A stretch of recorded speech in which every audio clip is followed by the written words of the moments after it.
John, do you remember when we talked about these Polish shops that are getting firebombed and having explosions in Holland?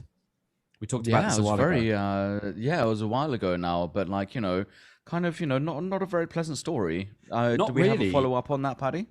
Yeah, well, the explosions and the damage are carrying on. Now, this isn't a Oh, widespread wow. problem, but nonetheless, a Polish shop in Panningen in the south of the Netherlands was set on fire on Saturday night, and it wasn't the first time that this one particular shop had been attacked. So apparently, it was pelted with stones, and on the 3rd of June, an explosive was thrown into it, which caused a fire.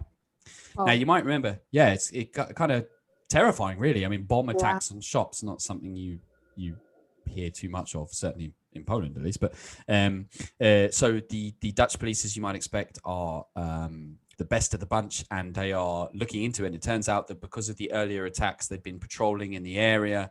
They had a close eye on the supermarket, and police were coming by. So yeah, I mentioned these two other ones. We talked about it, I think, at the end of 2020, John.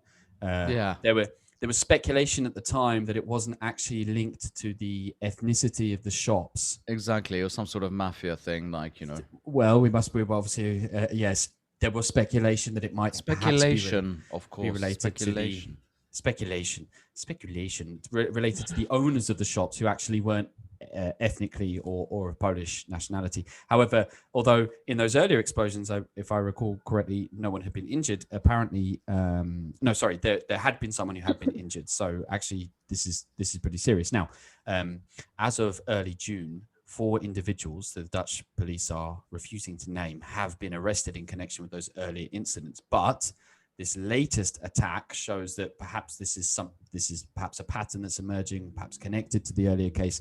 The Dutch police, as you probably expect, are not commenting on a case which is live at the moment. But clearly there have been articles in the Polish press about, is this some kind of anti-Polonism going on in the country of Holland?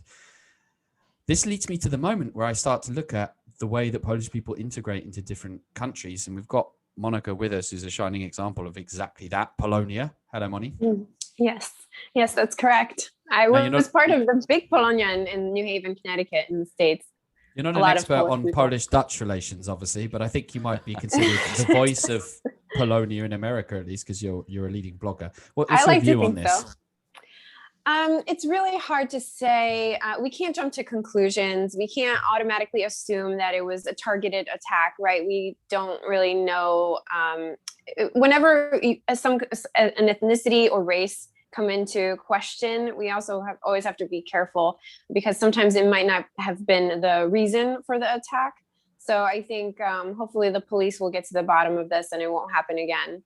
Yes, I think it's high time the Dutch police got on the case. It sounds like they've got their best men on it. So there's the story. We'll keep you informed if there are any more developments in this latest case. Click on the link below the story and you'll be transported to the best location for English language news about Poland, thefirstnews.com, and you'll find out more stories about this incident and previous incidents as well.